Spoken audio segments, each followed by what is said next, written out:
Hey, want to hear the most annoying sound in the world?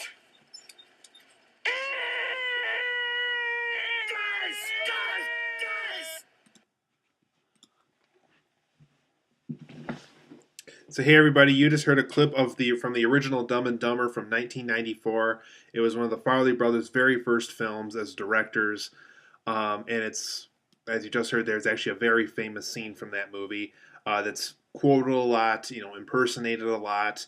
It's a very popular moment from the first Dumb and Dumber movie.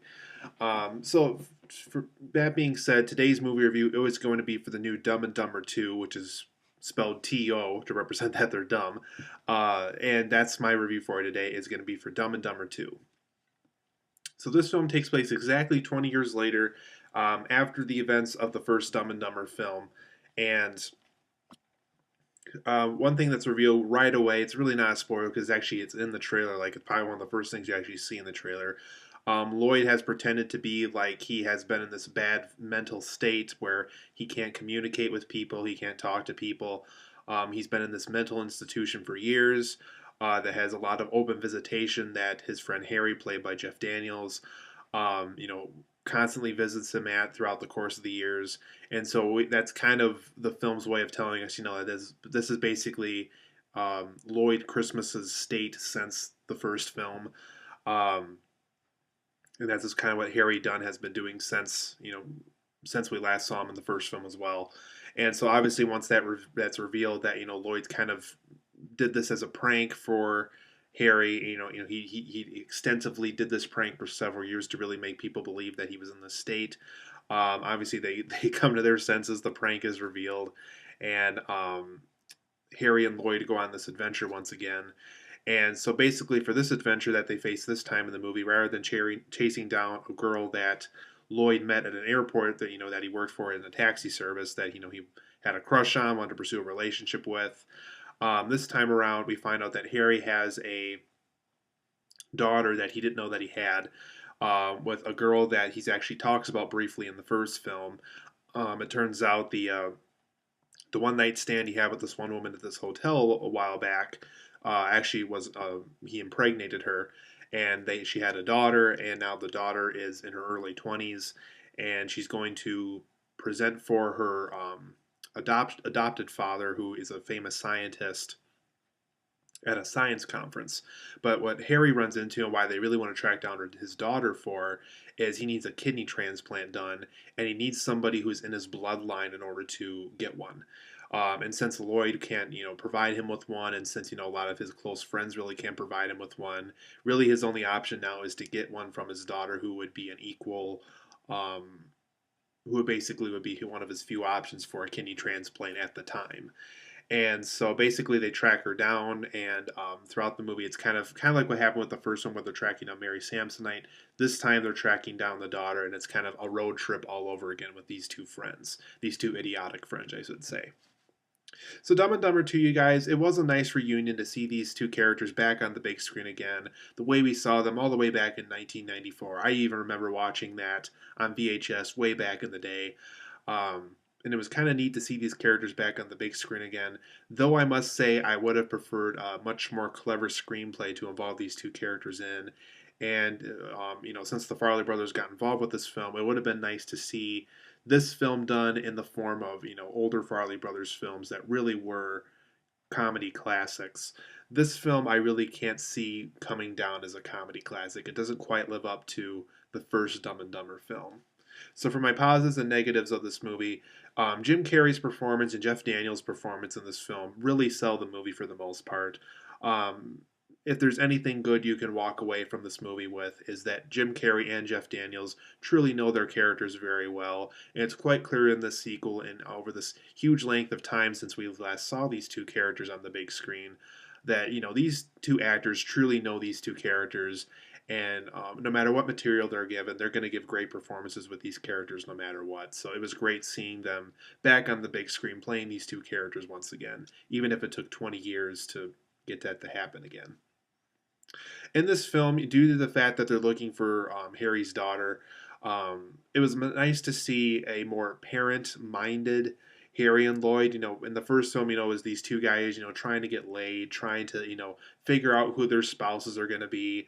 In this film, obviously since it's so many years later, it was kind of neat to see not really a more mature Harry and Lloyd, since they are very immature like they were in the first film. But it was kind of neat to see them, treating this road trip like they're a parent looking for their child. I kind of liked that approach that the Farley brothers took with these two characters. I really liked how they weren't two men trying to get laid anymore. They really were two men, you know, trying to make up for all this time of not being, these parental figures for this girl, and not really growing up, but approaching this in a new perspective. And though there's still that kind of that characteristic of these two men still kind of looking for that significant other woman in their life still, since the two of them are still single as well. But it was just kind of nice to see a more parent-minded approach with these two characters, I should say. Then my next positive with this film is it was nice to see some nice throwbacks to the first film. It was nice to see, like quotes from the first film, things that reminded us of the first film, even story elements throughout this film that will remind you of the first film. With, if you watch the first film really well, you'll be able to probably spot story points that very much remind you of that first film while watching this new one. Kathleen Turner plays Freda Felcher, I think her name is. Like I said, she's talked about briefly in the first film. She actually plays the physical character in this movie so Kathleen Turner actually plays this character that we actually physically see on the screen this time. And I really liked her role in this. I really liked how she kind of had the oh whatever attitude, and she really was kind of mad at Harry for really not being there, for being this dad, and for being like I said, I just liked her approach to the overall role in this film. I liked how she kind of had the oh whatever attitude, and the just kind of that negative, wants to retire kind of attitude. At least to me, that's what it kind of felt like. So just huge thumbs up once again to Kathleen Turner. It was just kind of fun to see her play this character to me. For the negatives of Dumb and Dumber 2, there really is a bad villainous side story in this film. One that I think really they didn't really need. I know the first Dumb and Dumber had like a villainous side plot as well, but the villainous side plot they used for this film was pretty pathetic. I won't go into details because it would be spoilers, but what they do with these, I would say these two or three villains, I would say that they used for this movie was pretty pathetic for the most part. Just bad villainous side story. And then there were a lot of moments that were pretty flat humor wise.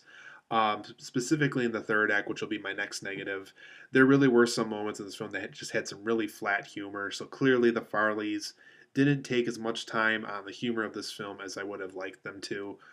Just a lot of flat jokes in this movie. And then it goes to my next negative that I just hinted toward it a second ago. This third act of the film is pretty stale. I guess the best I can tell you without going into spoilers is there's a science conference that Harry and Lloyd attend that will eventually get them to know the daughter and things like that. It's a pretty stale third act, I would say. It's just not very funny. A lot of repetitive parts, I would say, about it as well. Just not a very good third act to a film. Definitely, probably one of the weaker third acts I've seen in a film in a while. Just not a good third act for a movie.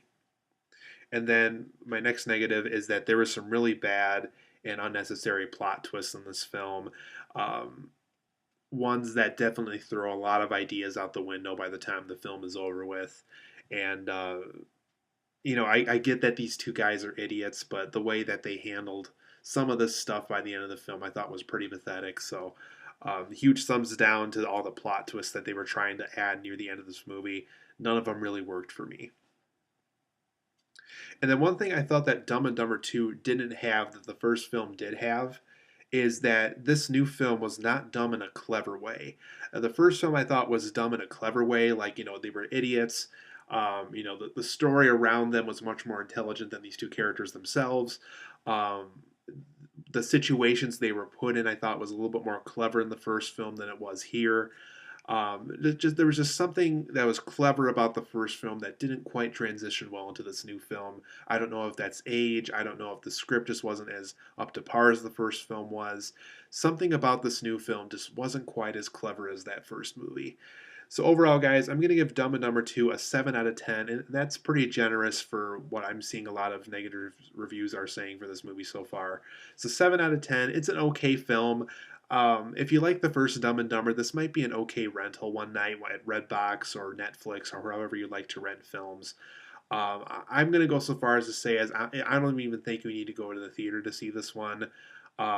Just rent it. It really is, not an essential film to watch at any time soon. Like I said, if you love the first Dumb and Dumber, feel free to rent it. Don't rush out to the theater to see it. I don't think it's that important of a film to watch. If you didn't like the first Dumb and Dumber, or if you're not a big fan of the Farley Brothers films, feel free to just skip this film overall. Like I said, it's an okay film. It might make an okay rental one night, but it's not a film that you're going to be looking back on as an instant classic anytime soon. So, Dumb and Dumber 2, it's an okay film. Like I said, it would probably make an okay rental, but probably not a great theater experience.